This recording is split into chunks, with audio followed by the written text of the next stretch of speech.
What's going on YouTube? Arix Gaming is back with another Bloodborne video.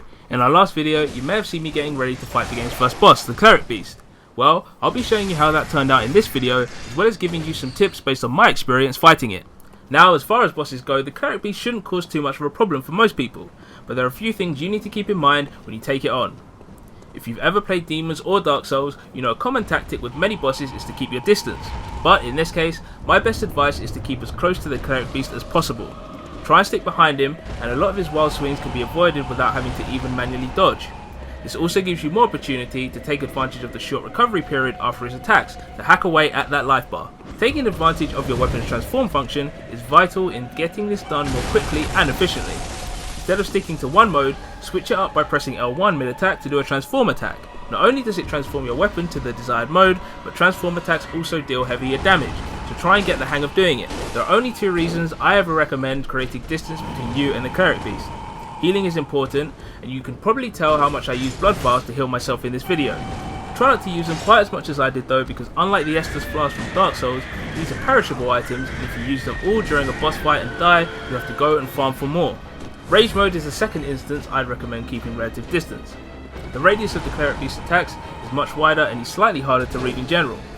Be aware of the narrow environment. If you ever see him doing that lunge attack, then make a bolt for the furthest point you can. The fight's pretty simple, so there's not much more I can do other than let you enjoy this video. But I will be back with more Bloodborne videos throughout the week, so stay tuned and I'll catch you next time.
Beast.